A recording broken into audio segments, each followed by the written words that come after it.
आज कौरवों ने पांडवों का एक जो है पौत्र, उस पौत्र को और चक्राओं में फंसा करके मार दिया। आज 100 कौरव सभी समाप्ति की ओर है।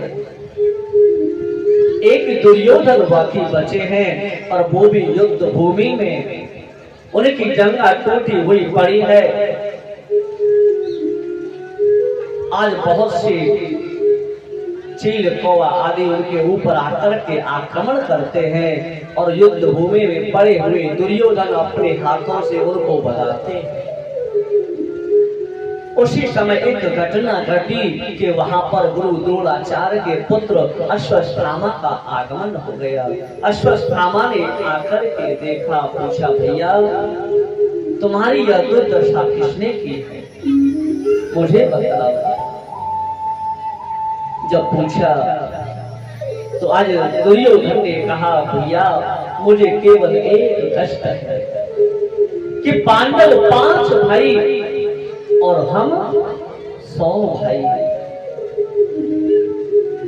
पांडव योगी तो हैं और हम 100 जो है वो समाप्ति की ओर है।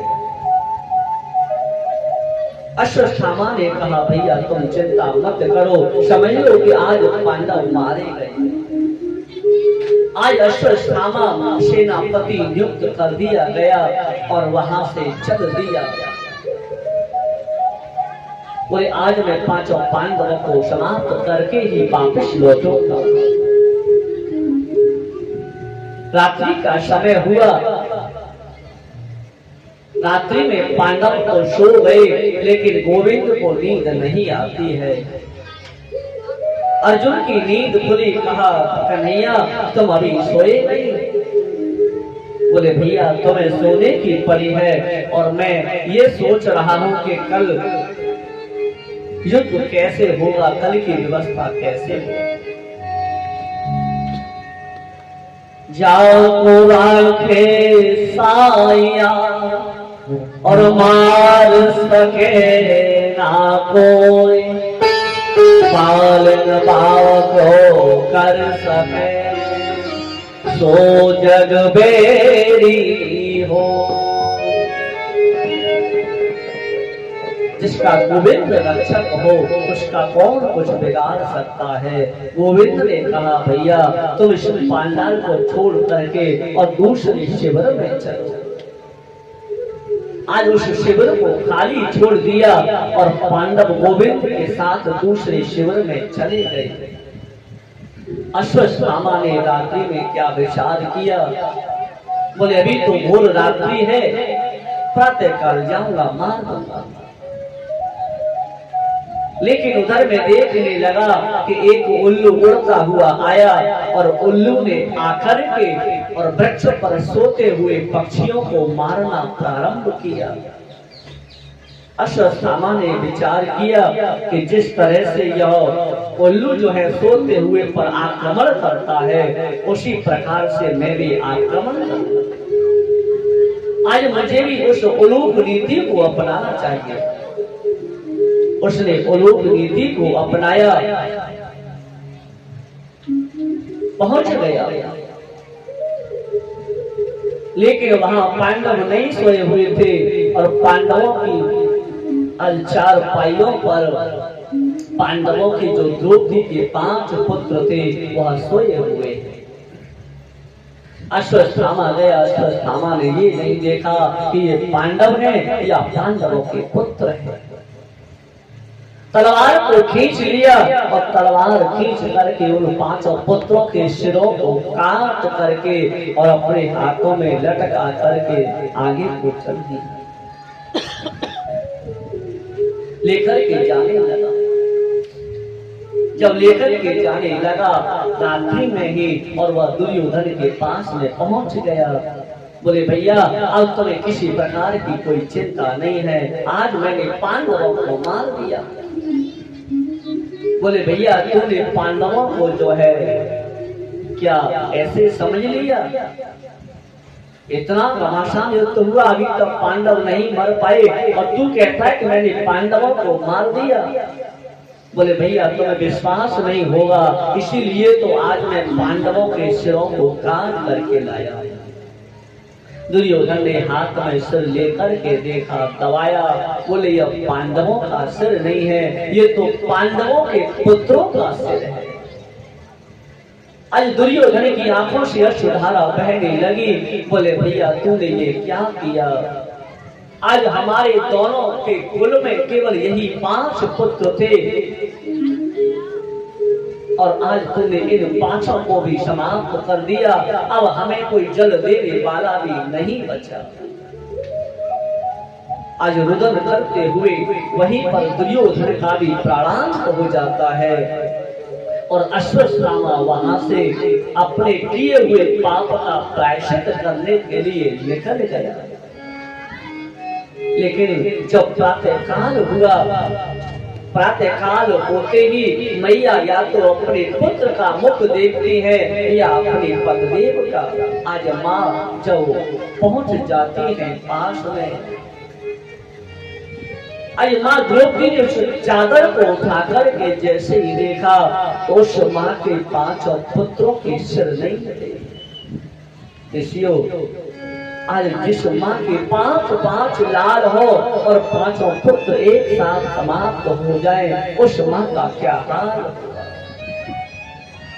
आज माँ गाय की तरह रवाने लगी, विलाप करने लगी। माता शिशु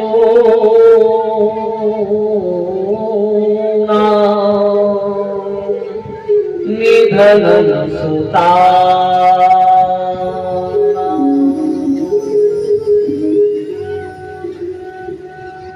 हे श्री कृष्ण द्वारिका वासिन देव देव जगत्पते। हे गोविंद, हे श्री कृष्ण, आज तुम कहाँ चले गए? आज आपके होते हुए मेरे 5 पुत्र समाप्त हो गए।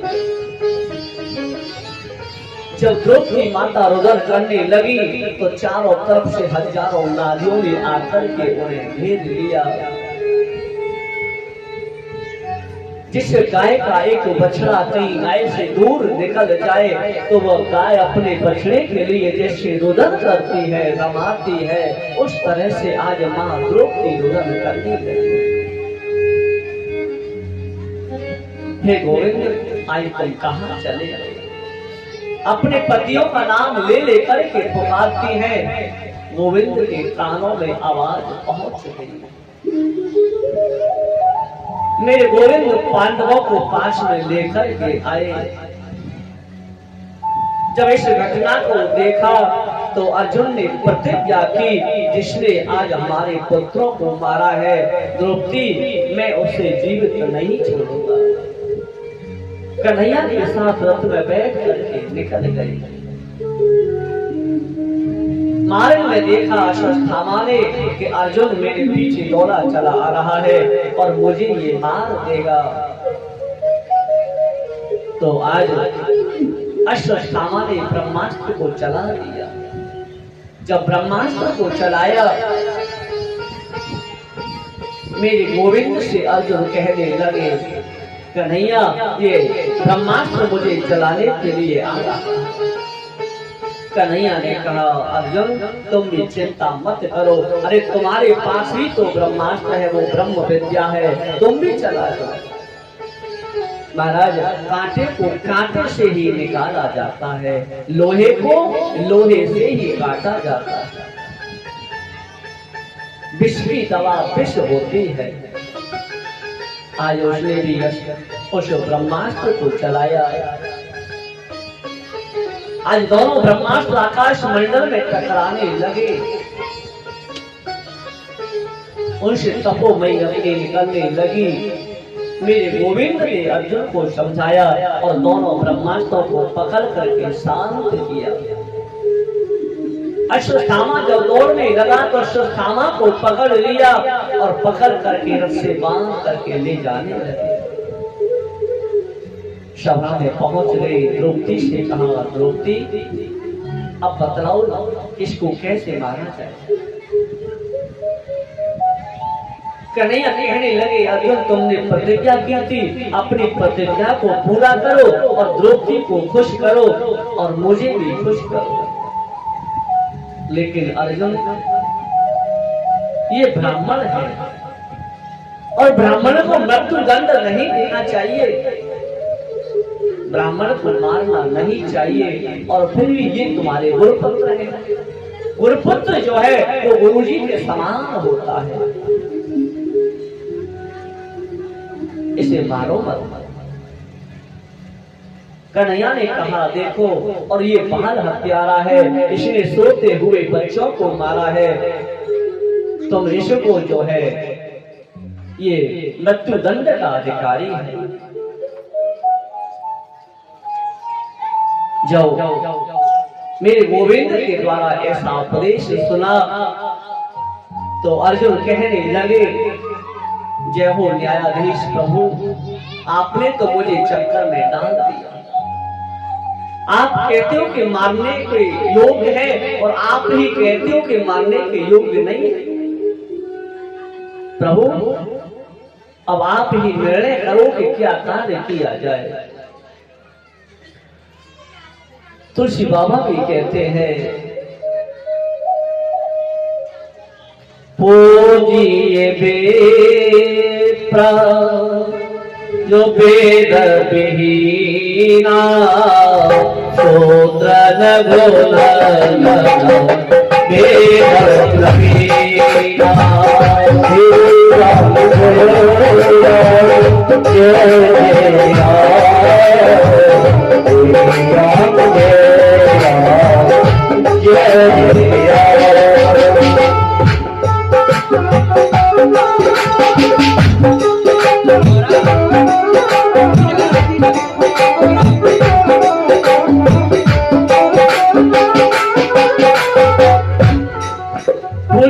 जो वेद विहीना और ये गुरुपुत्र है, इन्हें मारो। जब युधिष्ठिर महाराज कहने लगे, बोले कन्हैया अब आप ही निर्णय करोगे क्या किया जाए। द्रौपदी कहने लगी, स्वामी आप इन्हें मार दोगे, ये तुम्हारे गुरुजी के पुत्र हैं, आपके गुरुजी महाभारत में समाप्त हो गए, और यदि तुम इनको भी मार दोगे तो इनकी माँ अकेली रह जाएगी। अरे मेरे पुत्र मर गए, अब इनके मारने से मेरे पुत्र तो वापस नहीं आएंगे। मेरे गोविंद ने निर्णय किया, देखो ब्राह्मण को मृत्यु दंड नहीं देना चाहिए, और ब्राह्मण का अपमान यदि कर दिया जाए और अपमानित करके नगर से निकाल दिया जाए तो वह मृत्यु दंड के समान है। और अर्जुन तुम इन्हें एक बार मार दोगे तो इन्हें कष्ट एक बार होगा, लेकिन तुम इनका अपमान करके यदि नगर से धक्का देकर के निकाल दोगे तो जब जब ये अश्वत्थामा इस अपमान को याद करेगा तब तब जो है इनकी मृत्यु होगी। पैर में महाराज जब कांटा लग जाता है और तुम कांटे को नहीं निकालोगे, मार्ग में चलते हो, जब कभी पैर एक पत्थर पर पड़ जाएगा तो कांटा जब दबेगा तो कष्ट करेगा, जब जब पैर दबेगा तब तब कांटा कष्ट देगा। इसी प्रकार से इन्हें जब जब ये अपमान याद आएगा तो महाराज तब तब इनकी मृत्यु होगी। आज अश्वत्थामा को मेरे अर्जुन ने जो है और उसके मस्तक में एक मणि थी, मणि को निकाल लिया और धक्का देकर के निकाल दिया।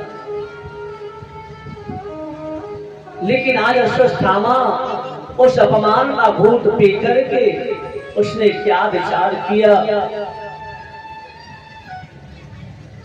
कि जो अभिमन्यु था, अभिमन्यु की जो पत्नी थी, अभिमन्यु की मृत्यु के समय वह गर्भवती थी। आज उत्तरा के गर्भ में एक पांडवों का बीज पल रहा है, उसको मार दिया जाए।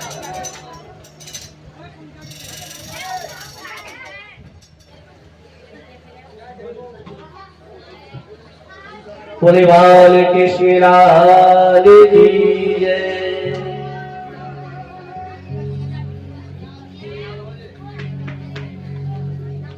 भैया या तो इनके ऊपर जो है ईंट रखा करो जिससे गिरे नहीं। जगह थोड़ी है, वो आगे पीछे हो जाता है।